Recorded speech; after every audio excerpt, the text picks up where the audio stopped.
بسم الله الرحمن الرحيم. أحمدك ربي كما علمتنا أن نحمد، وأصلي وأسلم على خير خلقك سيدنا محمد. وبعد، فقد انتهينا في اللقاء السابق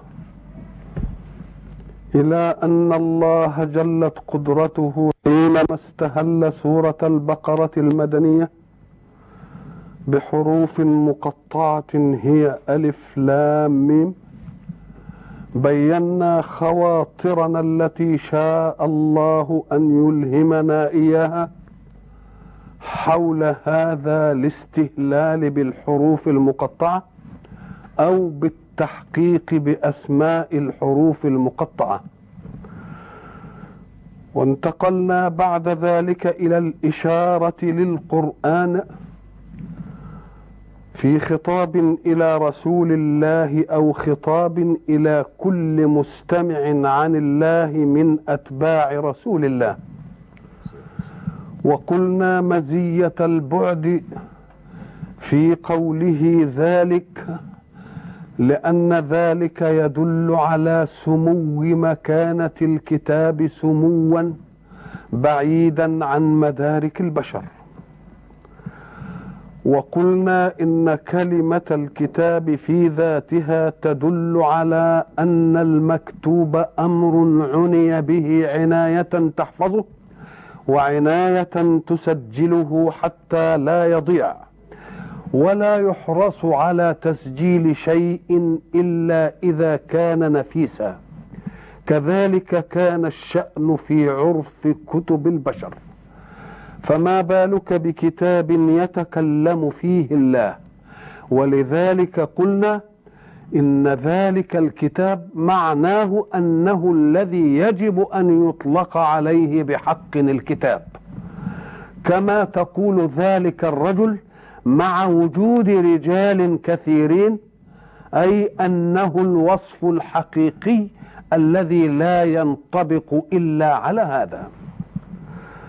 وقلنا بعد ذلك لا ريب فيه، والريب هو نفي الشك والريب هو الشك والقلق في النسبة، فإذا ما نفي الريب فقد نفي من باب أولى كل نسبة لا تؤكد الجزم بالقضية كالظن وكالوهم. وقلنا لا ريب فيه أيضا لأن الكتب التي سبقت تناولها شيء من التحريف شككنا فيها، لذلك كان ولا بد أن يجيء كتاب يهيمن على هذه الكتب يصوب لها ويبين ما فيها من زيف أو نقص أو لي بالألسنة. والآن نحب أن ننتقل إلى قضية أخرى، وهي قول الحق سبحانه هدى للمتقين. فإن كنت ستقف على قول الله ذلك الكتاب لا ريب أي لا شك فيه، ثم تبتدئ كلاما آخر فتقول فيه هدى للمتقين، يجوز هذا. أو تقول لا ريب فيه ثم تبتدئ كلاما جديدا وقضية جديدة فتقول هدى للمتقين. هدى والمتقين لا بد أن نحدد معنى كل كلمة حتى نفهم المنطلق الذي نرتب عليه قضايا. هذه القضايا هي التي ستكون دستورنا في الحياة. الهدى هو الدلالة الموصلة للمطلوب، فكل دلالة توصلك إلى المطلوب اسمها هدى. فالإشارات التي تدل على الطرق هدى، والمشير عليك بسلوك طريق مخصوص هدى، والذي يبين لك المنهج الموصل لأي شيء هدى. إذن فالهدى يتطلب هاديا ويتطلب مهديا. وهدى إلى ماذا؟ لا بد أن تكون هناك غاية منصوبة حتى نحقق الدلالة لها. فإن لم تكن هناك غاية منصوبة فلا معنى لوجود الدلالة على الموصلة. إذا معنى الدلالة الموصلة إلى المطلوب يبقى لا بد أن نحقق المطلوب أولا، ثم نبحث فيما يوصلنا إلى المطلوب. إذن فلا هداية إلا بعد معرفة مطلوب. من الذي يحدد المطلوب؟ ومن الذي يحدد الدلالة إلى المطلوب؟ إذا ما أردنا أن نعرف ذلك في لغة البشر ومنطق واقعهم في الحياة، أن الذي يحدد المطلوب هو من وثقت بحكمته في أن يحدد لك مطلوبا، والذي يحدد الدلالة الموصلة إلى المطلوب لا بد أن يكون له من العلم ومن الخبرة ومن الحكمة ما يدلك على الوصول إلى المطلوب بأقل مجهود في أقل زمن. إذا ما نظرنا إلى الناس في أوضاعهم وجدناهم يحددون مطلوبات، ووجدناهم يحددون دلالات توصل إلى هذه المطلوبات. فمثلا إنسان مطلوبه أن يبني قصرا، هذا هو المطلوب. هذا المطلوب من وضع البشر لا يمكن أن يستوفي كل أمور الكمال. لماذا؟ لأن الذي فكر في وضع ذلك المطلوب بشر قاصر.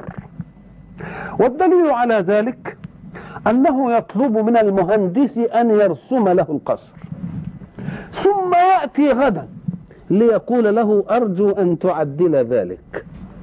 حين يقول له أرجو أن تعدل ذلك معناه أن حكمة غابت عنه بالأمس ثم ظهرت له اليوم. وحين يبتدئ المهندس البناء يقول له لا، إلغي ما كان من الرسم في كذا واصنع كذا. إذن فقد تغير المطلوب، وربما بنى وسكن واستقر ثم يعن له بعد استعمال القصر في المطلوب منه أنه كان يجب أن يكون كذا، وأن يفتح باب هنا، وأن تسد نافذة هناك، وأن توجد دورة مياه هنا، وأن ما الذي جعل المطلوب يتغير؟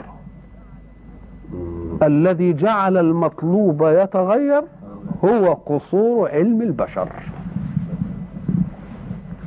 قصور علم البشر.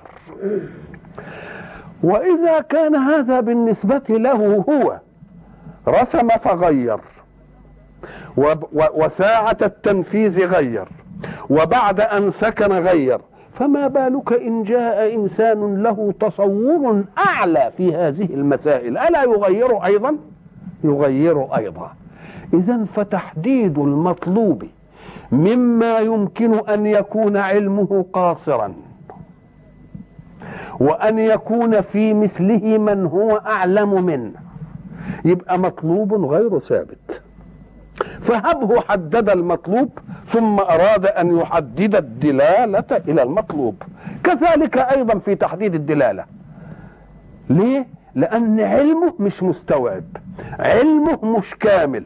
يجوز أن يحدد الطريق إلى القصر من هنا، وبعد ذلك حين يأتي فيجد عقبة لا يتغلب عليها فيضطر أن يلوي الطريق. يجوز أن يحدد المطلوب ويحدد الدلالة الموصلة إلى المطلوب، وبعد ذلك حين يشرع في تنفيذ هذه الأشياء تقصر إمكانياته. إذن هو عمل أشياء على غير مقتضى إمكانياته، وقد تكون إمكانياته الذاتية المادية موجودة، ولكن استيرادها مش متيسر، مش ما بينتجهاش هو الله. إذن ففيه عقبات كثيرة في أن يحدد البشر القاصر في العلم وفي الحكمة مطلوبا، وأن يحدد دلالة.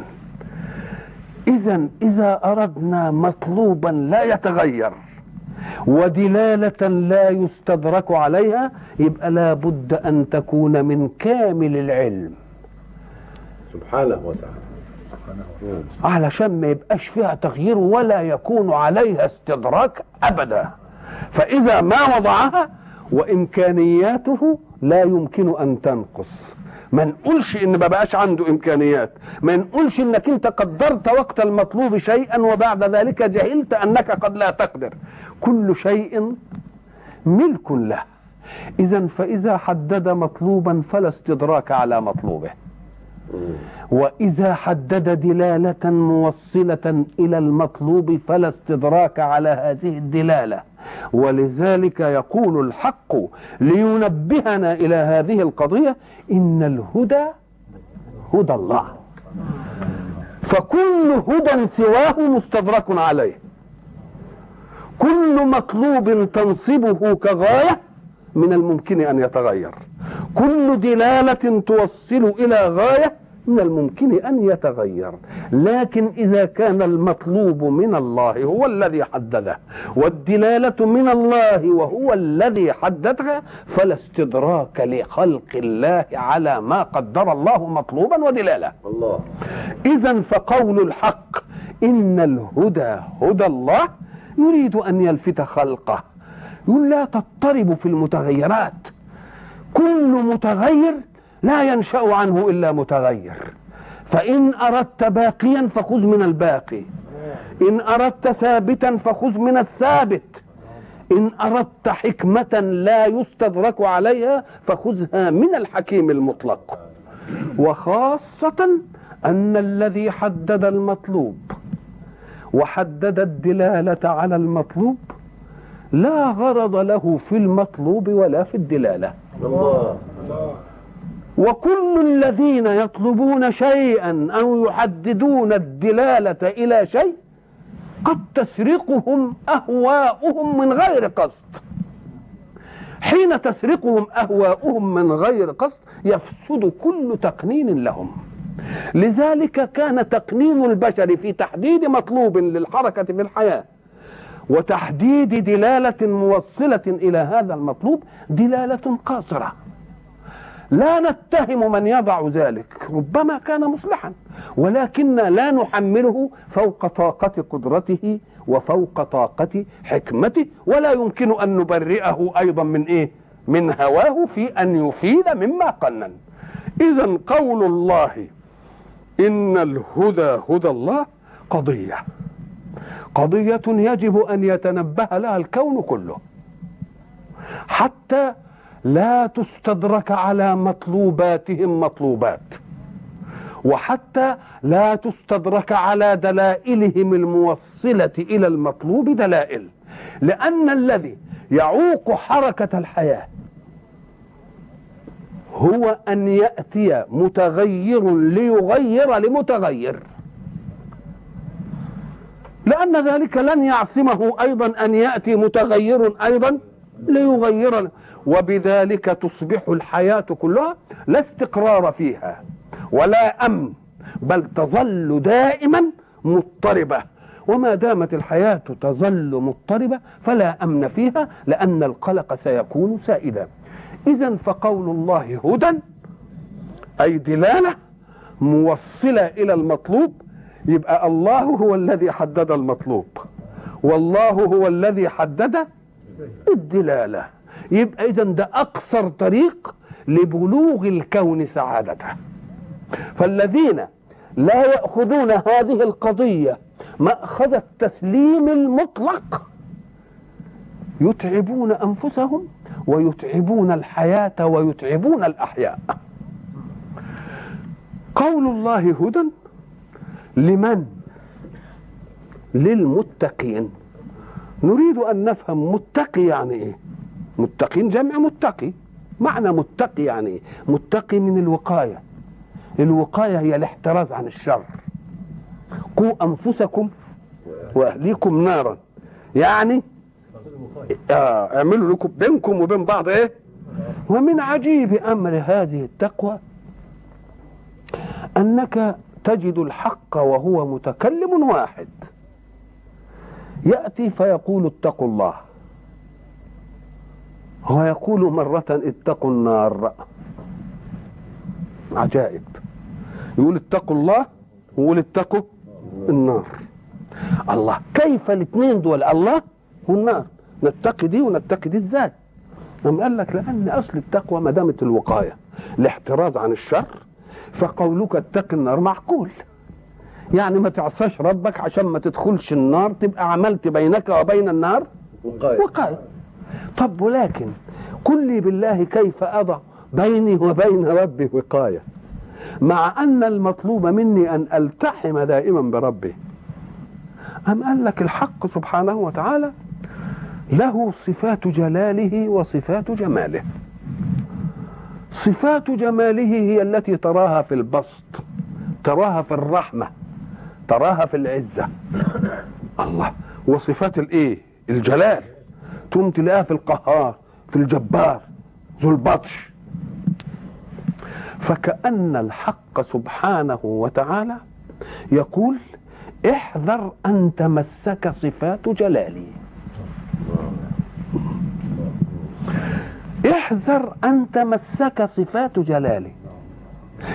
لأنني لما أقول لك احذر النار، النار من متعلقات أو أفعال صفات الجلال، فإذا كنت تتقي نفسك النار وهي من متعلقات صفات الجلال، يبقى لأن تقي نفسك من صفات الجلال أولى. ليه؟ قال لك لأن النار دي يمكن يعني هنا نوع من العذاب، يمكن صفات الجلال لها حاجات تانية. يبقى أنا اتقيت النار لأنها من إيه؟ من طواعية صفات الجلال.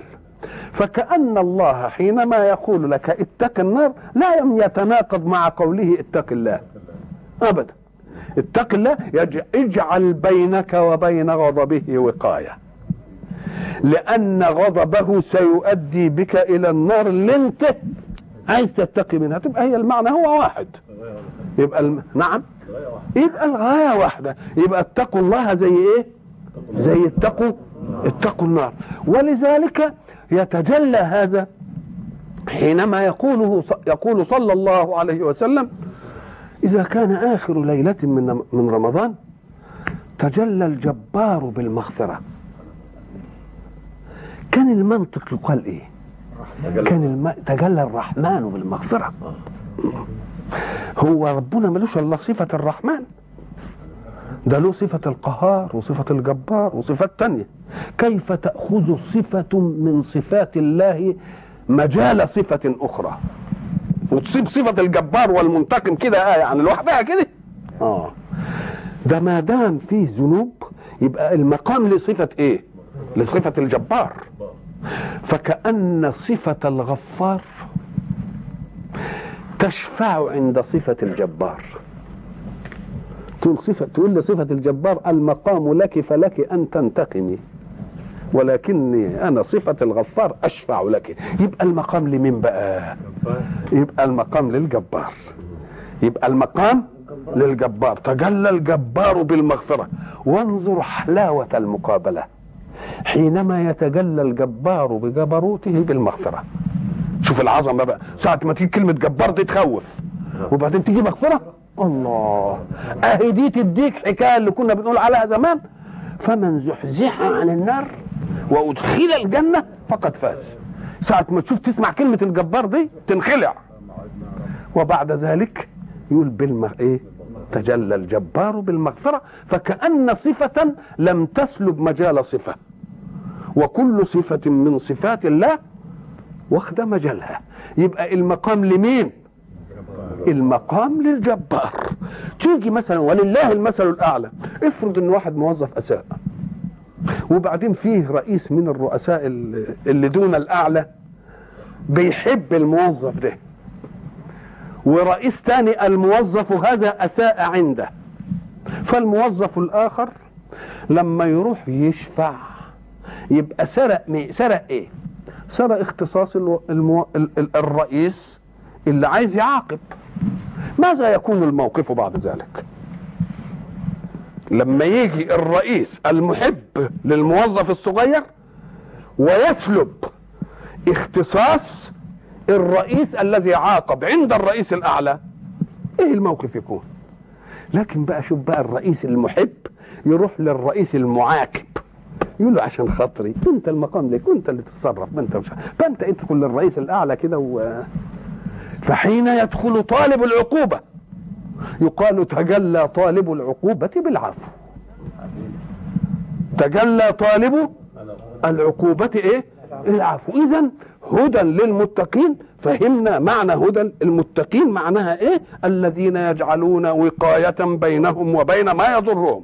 مرة اللي يضرهم ايه؟ النار، وده امر ظاهر، ومرة يضرهم ايه؟ لان النار مش امرة ولا فاعل ذاتها، يبقى رجعها للامر بقى.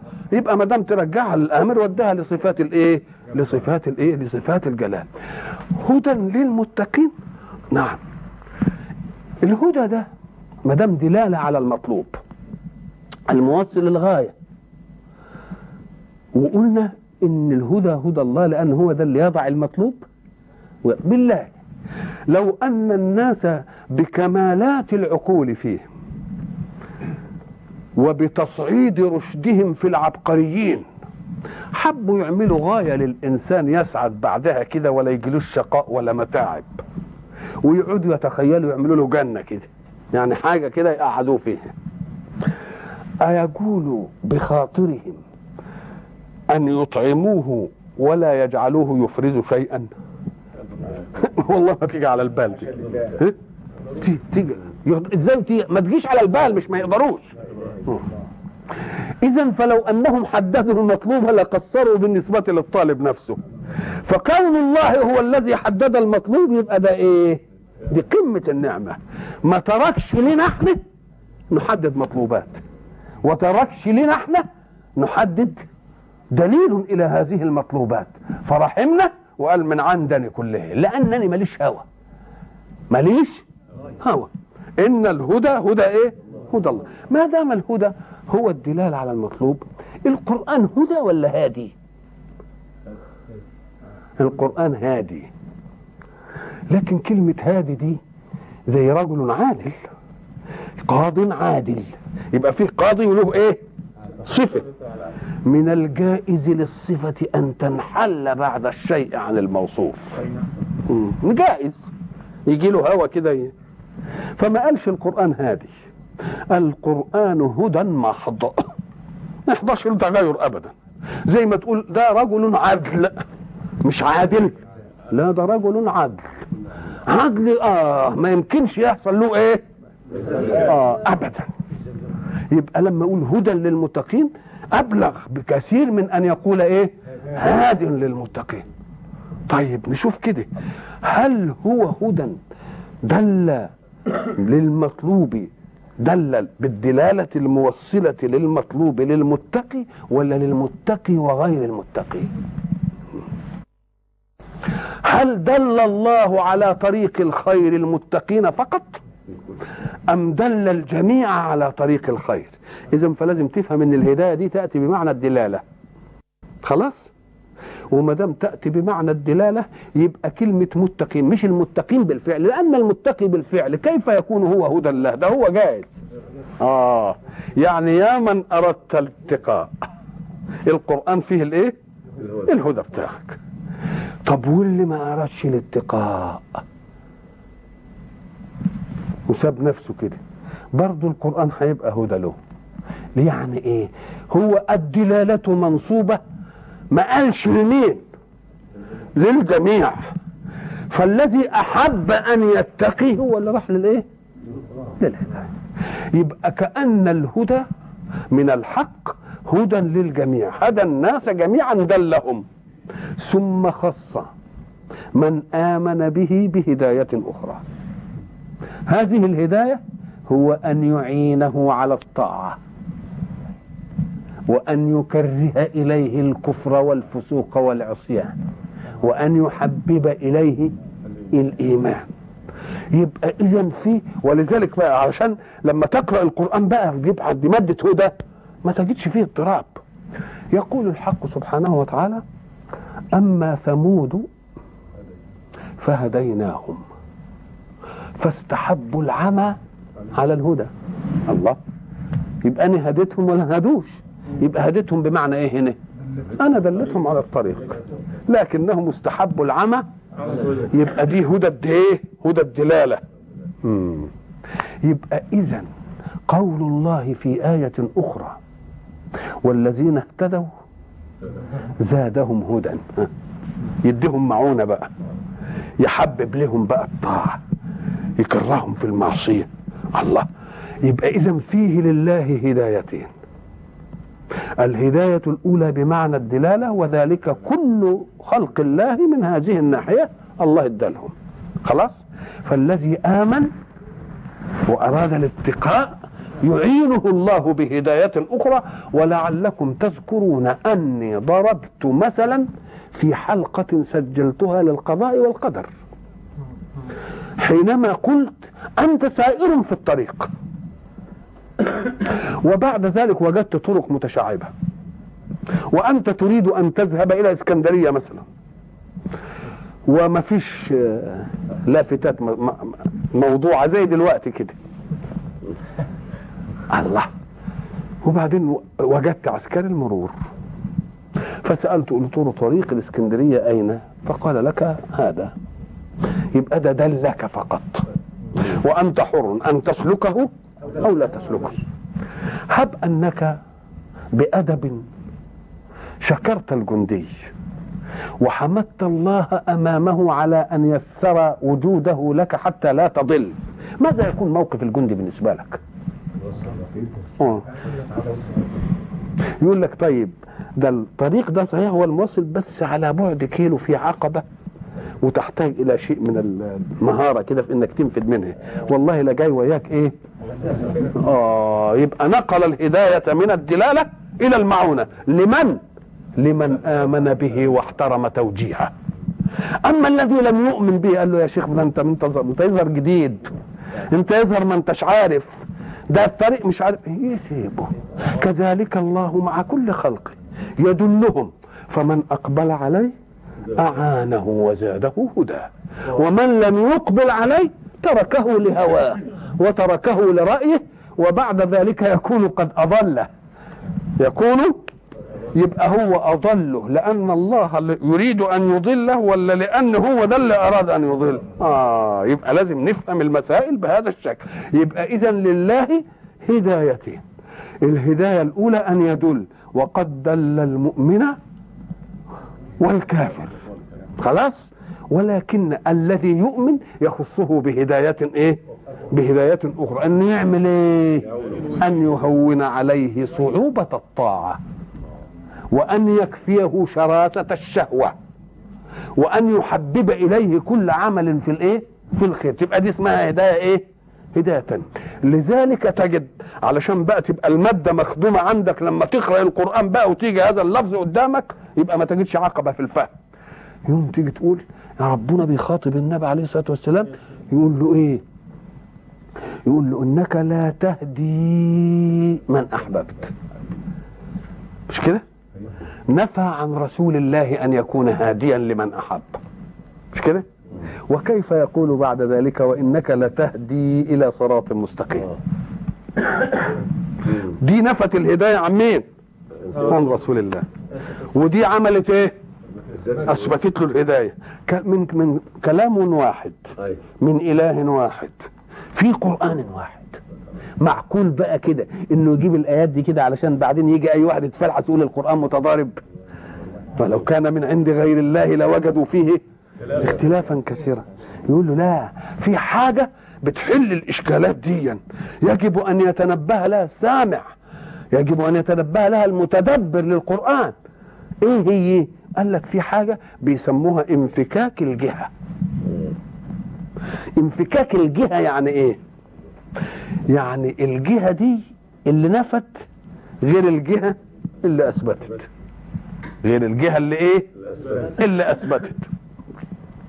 تقول له مثلا فلان حليم وفلان قاس،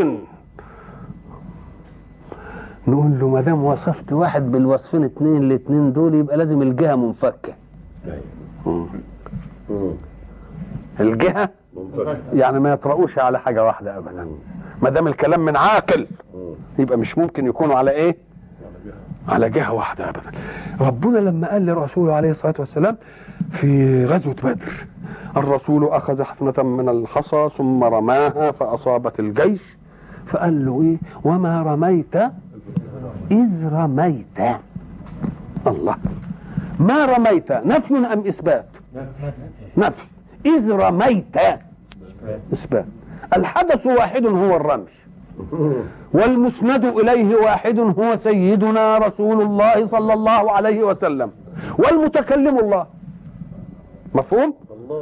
يبقى اذا الرمي واحد، والمسند اليه الرمي سيدنا رسول الله، والمتكلم واحد. مش واحد قال ما رميت وواحد تاني جه قال رميت، لا، اللي قال واحد. ادي واحده. الرمي مش من واحد ما رميت انت ولكن رمى ابو بكر، كلام ماشي. لا، ده الرامي واحد. الله، يبقى ازاي دي؟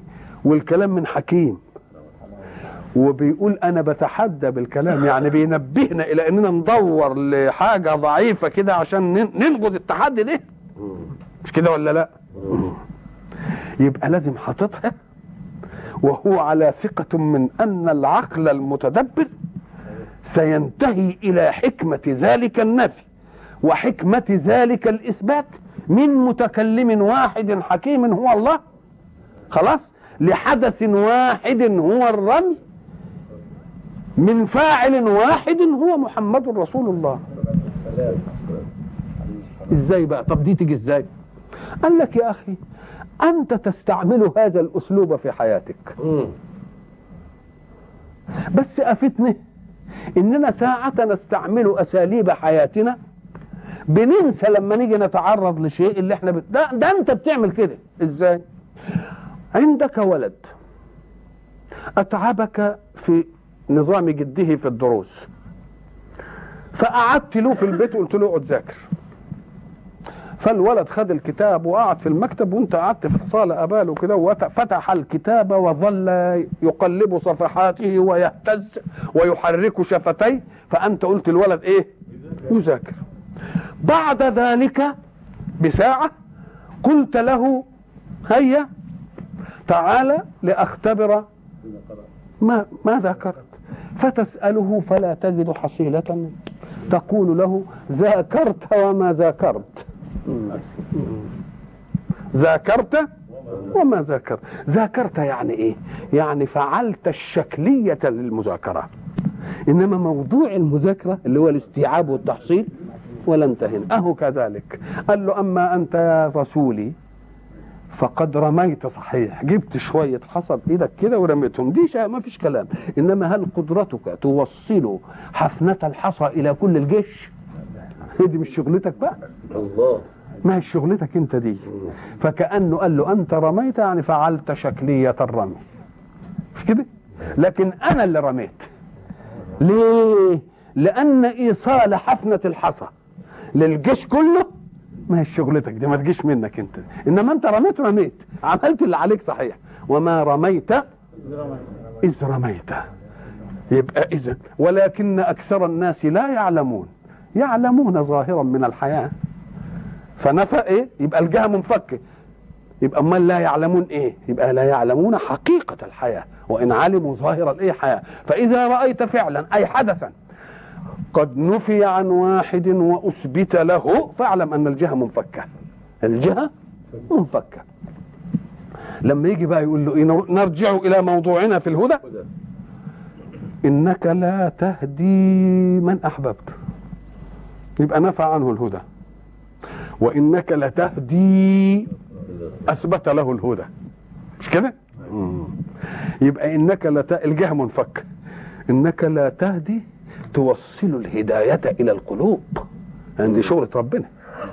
وإن كنت تهدي تدل، بتقول لهم دي كذا ودي كذا ودي كذا ودي كذا، فأنت من ناحية الدلالة هاد، ولكن من ناحية المعونة لست هاديا. يبقى إذن إيه؟ الاثنين. يبقى إذا جيت بقى وقرأت القرآن واستعرضت كل كلام الإيه؟ الهداية، تبقى تعرف إن الهدى هو الدلالة الموصلة إلى المطلوب. يبقى لابد أن يوجد مطلوب أولا حتى نضع له دلالة توصل إليه، والمطلوبات إن حددت بالمتغير متغيرة، والدلالات إن حددت بالمتغير تبقى متغيرة، ولا يمكن أن يصل المتغير إلى كمال يخلد أبدا. إذن فمن من العقل ومن الحكمة ومن الذكانة للإنسان إنه ما ياخدش مطلوبه ولا دلالة مطلوبه من متغير مثله، وعلينا جميعا أن نأخذ إيه؟ المطلوب والدلالة على المطلوب من الله، وبذلك نكون قد إيه؟ قد أرحنا أنفسنا، لأن الله أطلقها قضية قرآنية: إن الهدى هدى الله. فكأن أي هدى غير ده مش ممكن إيه؟ مش ممكن ينتهي. هدى للمتقين. إيه هم المتقين دول؟ صحيح جعلوا بينهم وبين النار وقاية، وجعلوا بينهم وبين غضب الجبار وقاية، فالتقى المعنيان. مين هم دول؟ نعم ايه هي؟ قال ايه بقى؟ نقرا كده: هدى للمتقين الذين يؤمنون بالغيب. يؤمنون، ادي المنهج بقى، دي قضايا عامة. هدى للمتقين ايه هو بقى؟ قول لي بقى. ام قال لك الذين يؤمنون بالغيب. يبقى اول مرتبة في الهدى واول مرتبة في الوقاية من النار او من غضب الجبار الايمان بالغيب. الايمان بالغيب. ما هو الغيب اولا عشان نؤمن به؟ الغيب هو كل ما غاب عن حسك، ده اسمه ايه؟ اسمه غيب. المدركات الحس دي بنسميها ايه؟ محسات، والمحسات لا يختلف فيها، ولذلك يقولون ليس مع العين أين. انت لما تشوف حاجة ما تقولوش أين قاعد الشيخ أحمد والتاني، ممكن ليس مع العين أين. يبقى إذن كل العملية في الايه؟ في الأمر الغيبي. في الأمر الغيبي. الغيب ده اللي هو ما بتدركوش الايه؟ الحواس. إياك أن تظن أن ما يمكن أن يدرك بغير واسطة الحواس اللي انت فاهمها ده يبقى غيب. تقول له لا، ما هوش غيب. ليه؟ لأنه هو مدرك بحاسة أنت لا تعلمها. ولذلك كانوا عندهم دقة في الأداء حينما قالوا الحواس الخمس الظاهرة. الحواس الايه؟ الخمس الظاهرة اللي هي ايه؟ السمع، البصر، الشم، الذوق، اللمس. مش كده؟ قالوا الحواس الخمس الظاهرة كأن ده هم تنبهوا لأن بندرك أشياء إنما ملهاش حاسة قدامنا. إزاي مثلا؟ طيب أنت لما تيجي تشيل حاجة كده وبعدين تمسك تشيل حاجة تانية كده تقول هذه أثقل من هذه. الله، بأي شيء أدركت إن دي أتقل؟ بإيه؟ لازم حاسس. انت ما تعرفهاش انما ادركت ولا ما ادركتش؟ بيسموها دي بعدين عرفوها. قال لك حاسة العضل، لان عضلك اجهد في هذه اكثر من اجهاده في هذه، فعرفت بالدقة ان دي ايه؟ ان دي اتقل. ما تقولش اللمس، لان كان يكفي بقى ان كان كده طب المس دي والمس دي وقول ان اللي اتقل. ما ينفعش، ما يمكنش. تبقى دي اسمها حاسة ايه؟ يبقى دي اسمها حاسة العضل. طيب افرض انت قاعد مثلا كده او دخلت محل قماش لتشتري ثوبا وعايز بوبلين رقيق كده وبتاع، تقوم تمسك التوب وتعمل كده، بتحطه فين؟ انت عملت كده؟ لا، دي تدرك النعومه فقط. انما شوف جايب عامل ازاي، بتدرك البينيه، تحطه بين اناملك، مش كده؟ وتعمل كده، تقول له لا دي أتقل.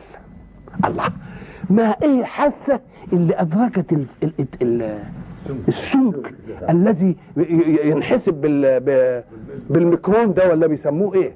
الله، ايه الحاسة دي؟ ولا لا دي ازاي دي بقى؟ بمجرد انام لك كده لازم انام لك تاخد الشيء بين بعضه كده. تقول له لا دي أتقل، دي أتقل، دي أخف، أيوة دي أرق. بأي شيء أدركت هذا؟ إيه اللي حدد البعد بين الدين وبين دين وبعد ذلك قالت لك دين؟ أتقل ودي أخف. اسمها حاسة البينية. حاسة البينية دي الله حاجة عجيبة، ولذلك تلاقيها حكمها إيه؟ لا يخطئ أبدا، ولا عندك مزورة ولا عندك ورنية عشرية ولا أبدا، ولا عندك بتاع الميكرون اللي هو 1 على مليون من الايه، من الملي. ما عندكش حاجة من، وتستطيع أن تحكم على حاسة البين. طب حين تجوع بأي شيء أدركت أنك جوعان؟ أحسست أنك جوعان ولا لا؟ طيب بأي شيء أدركت أنك جوعان؟ إذا برضه فيه أداة من أدوات الإدراك بس أنت مش عارفها وعطشت، مش كده؟ الله، بأي شيء أحسست أنك عطشان؟ وقد يأتي الحس ليوقظك من النوم. عطشت تلتفت إليك قايم ايش مسألة الله، مسألة عجيبة. إذن ففيه ملكات في النفس وفيه إدراكات في النفس، هذه الإدراكات لا يعلمها إلا خالقها. ولذلك حينما يأتي البشر عشان يقننوا للنفس ويعملوا ماذا أدركتم من ملكات النفس؟ انكم لا تعلمون الا ظاهرا من الحياة، في اشياء كثيرة جدا ما تعرفوهاش. فاذا ما اردتم ان تقننوا، اذا قننتم لما تعرفون من جوانب ملكات النفس، تبقى الملكات اللي ما تعرفوهاش من يقنن لها؟ دعوا من خلقها ليقنن لها، دعوا من خلقها ليقنن لها، بلاش ايه افتيات على الخالق. اذا ففيه ايه؟ قلنا الحواس كتيرة، الحواس ايه؟ متعددة. انا لا اذكر جبت الامثال دي علشان الذين يؤمنون بالغيب. يبقى اذا ففيه محسات. اياك ان تقول ان لما واحد يدرك حاجة ما تدركش بالحس انه يعلم غيبا. بقى انا لما اعطي لولد تمرين هندسي يحله وبعدين جاب لي الجواب اقول له علم غيب؟ ليه؟ لان موجودة مقدمات توصل، ما يبقاش لا غيب ولا اي حاجة. ها؟ ما يمكنش ما يبقاش غيب ده.